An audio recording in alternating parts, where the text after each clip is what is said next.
Essa cruzada albigense iniciou em 1209 e durou cerca de 35 anos. A igreja tornou-se um império de grandes proporções, passou a controlar territórios e a autoridade do Papa era de grande magnitude. E seus bispos e clérigos também exerciam grandes poderes temporais. Por isso, qualquer distúrbio dessa ordem era combatida com excomunhão. E a igreja, ela elaborou ferramentas para combater qualquer distúrbio dessa ordem. Inclusive, muitas revoltas camponesas a igreja considerou como heresia. As heresias eram opções religiosas diferentes da doutrina católica, com influência de religiões antigas, crenças orientais, romanas, gregas, germânicas, que existiam muito antes da predominação cristã. E a igreja, por sua vez, ela também sofreu influência pagã. As datas de festas pagãs, elas foram adaptadas às festas cristãs, como, por exemplo, o Natal, no dia 25 de dezembro, que era celebrado o nascimento do deus Mitra, o Solos Invicto, e também o antigo Festival dos Mortos, acabou sendo adaptado para o Dia dos Finados. O Papa Gregório IX, em abril de 1233, ele editou 2 bulas que marcaram o início da Inquisição. Essas bulas, elas enviaram os inquisidores para localizar os hereges e persuadi-los a se retratarem. E foi confiada a ordem dos mendicantes, sobretudo aos dominicanos.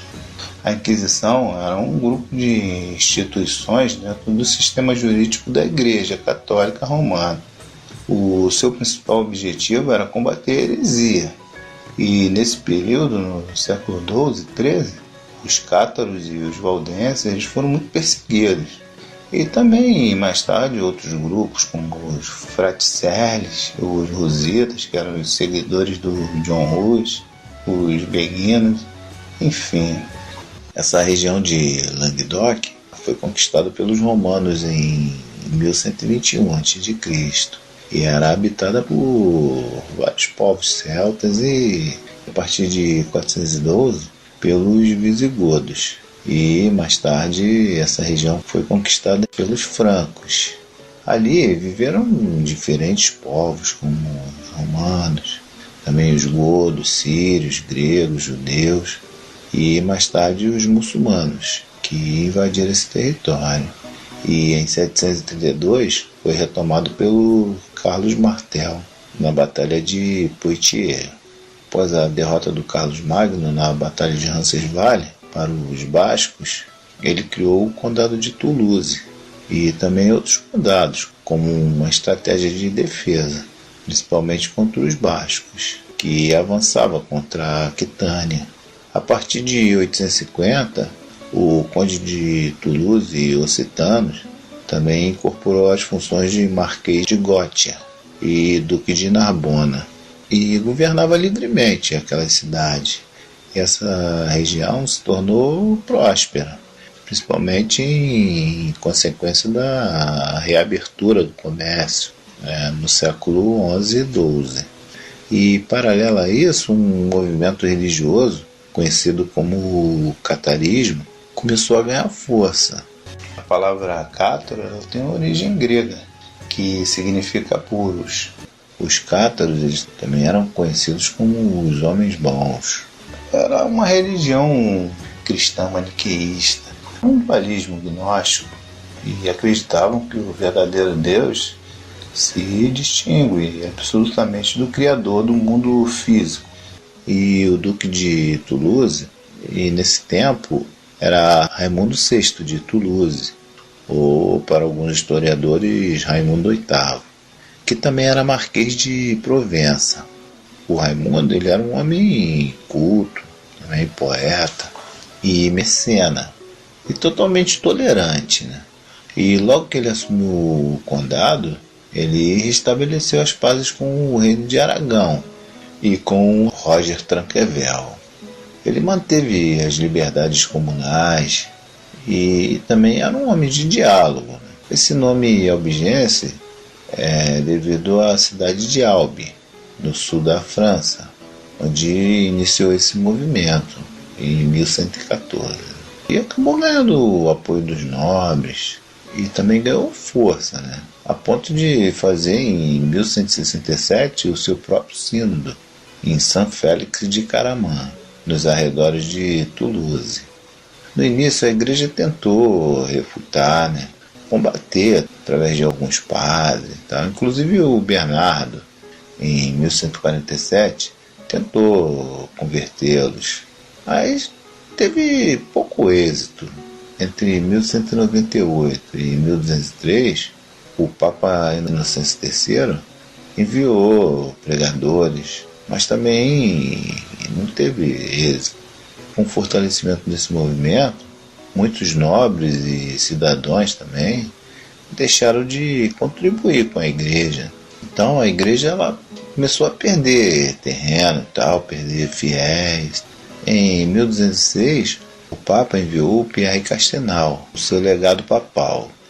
Em 1208, o Pierre de Castelnau foi assassinado nas terras do Raimundo VI por um de seus escudeiros.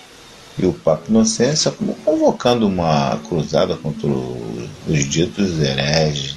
Segundo alguns historiadores, a estratégia do Papa era, na verdade, transferir das mãos dos simpatizantes do catarismo suas propriedades, né, que eram prósperas, e dali eles passarem para os senhores ortodoxos, que ajudariam na repressão aos heréticos.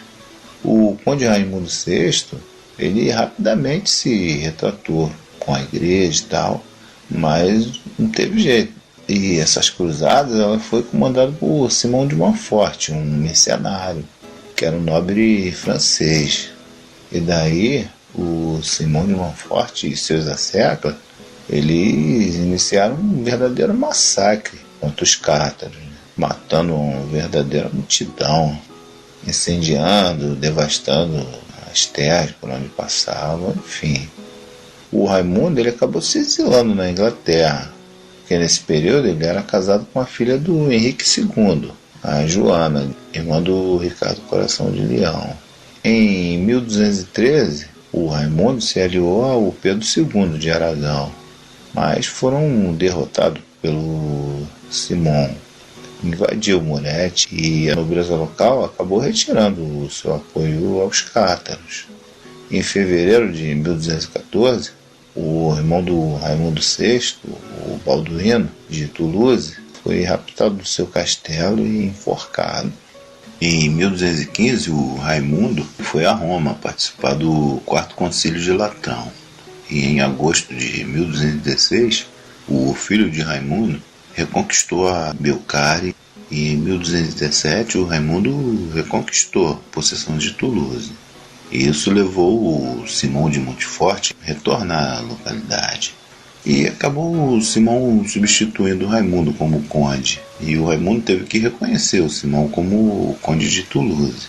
E com isso passou a prestar vassalagem ao rei da França, o que acabou gerando atrito com o arcebispo de Narbona, o Arnaldo de Amalarico.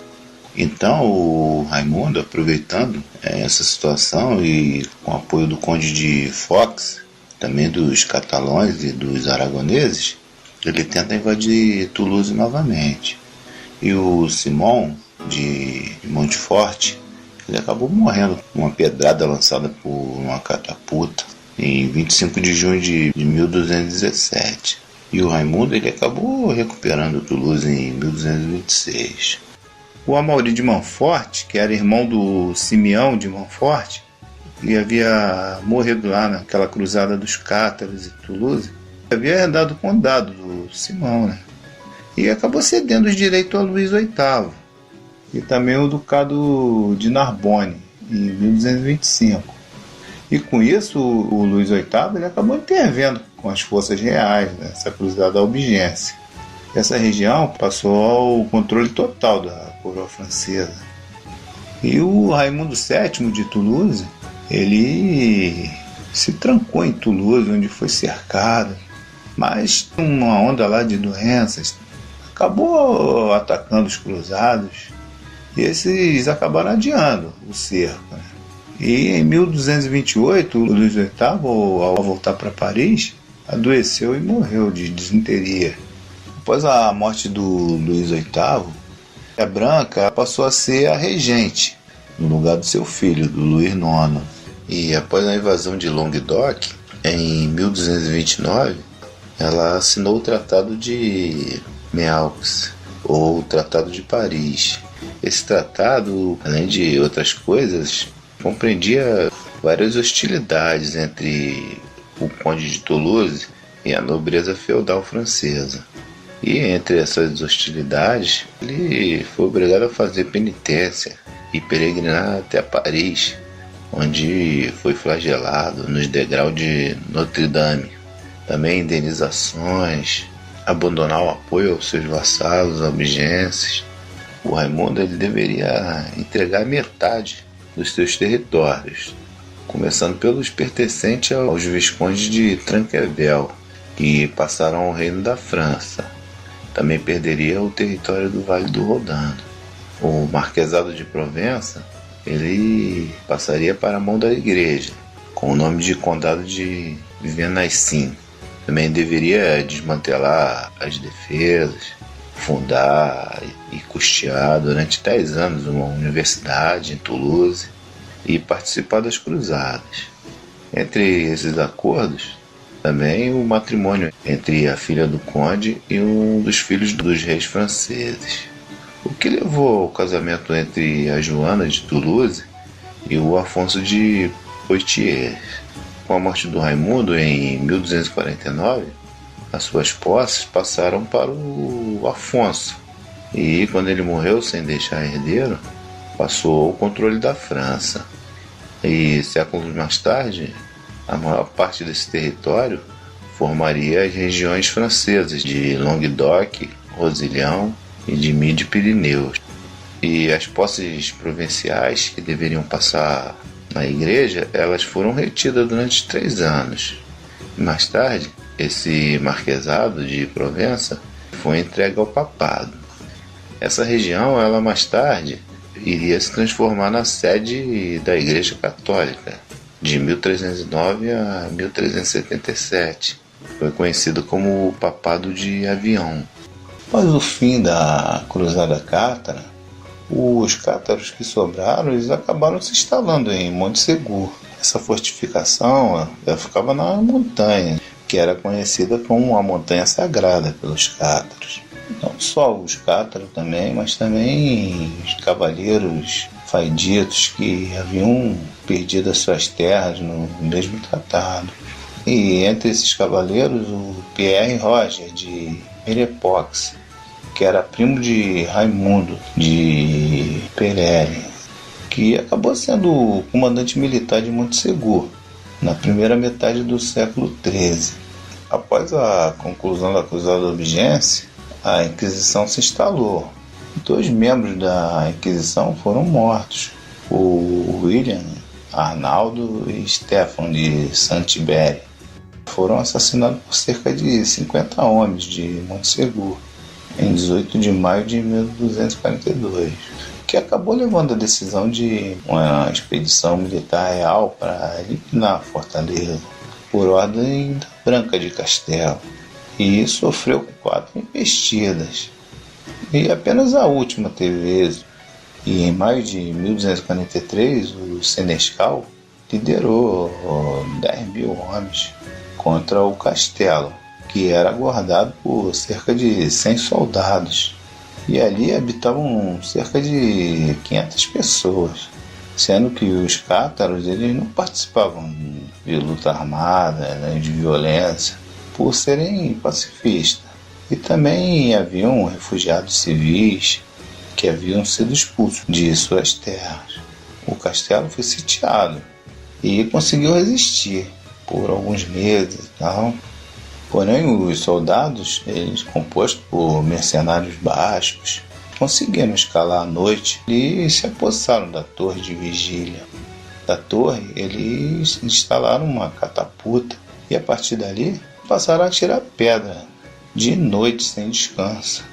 E isso forçou os refugiados que viviam fora das muralhas a se abrigarem.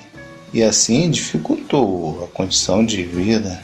Dali eles conseguiram conquistar o acesso e depois de 2 meses, em 1º de março de 1244, o Pierre Roger acabou negociando uma rendição e pediu pela vida dos soldados, também dos leigos, os cátaros, que eram conhecidos também como os perfeitos, e aqueles que negassem a fé cátara seria poupado. E acabaram abrindo as fortificações, mas a grande maioria dos cátaros não renegaram sua fé, né? E com isso foram julgados pela Santa Inquisição, liderada pelo bispo Bertrand de Marte, e foi entregue ao poder temporal que matou mais de 200 pessoas na fogueira, inclusive a esposa, a filha e a sogra de Raimundo de Perline. E esse local conhecido como Campo dos Cremados. As demais pessoas que estavam no castelo, inclusive aquelas que participaram do assassinato dos inquisidores, eles foram submetidos à Inquisição. Depois de ter invadido Montsegur, o Guy de Leves ele passou a dominar essas fortificações. E a partir dali, várias aldeias foram arrasadas. Os cátaros foram perseguidos e exterminados durante muitas décadas. Alguns falam em milhares, outros em milhões. Em 1256, a cidade de Quéribus foi tomada e assim o último reduto cátaro foi destruído. Os cátaros que não foram capturados se refugiaram em outros lugares, pelo norte da Catalunha, em Espanha, Itália, onde havia menos repressão. E a morte do último cátaro aconteceu em 1321, em Pamiers, perseguido pela Inquisição liderado por Jacques Fournier, que foi nomeado mais tarde o Papa Bento XII, que também deu início à construção do Palácio de Avignon, onde se estabeleceu o papado mais tarde. Consta a lenda que 3 perfeitos, ou cátaros, conseguiram fugir por uma rota secreta e recuperaram um tesouro enterrado na floresta e documentos e relíquias. Também existiam lendas que o castelo teria sido guardado o cálice sagrado do Santo Graal, o qual José de Arimateia teria recolhido o sangue de Jesus Cristo. Cada ano, no solstício de inverno, o primeiro raio de sol no horizonte atravessa o castelo no sentido do seu comprimento, e no solstício de verão atravessa os 4 arcos da torre de Menage com precisão. Bom, é mais ou menos isso aí. Eu vou ficando por aqui.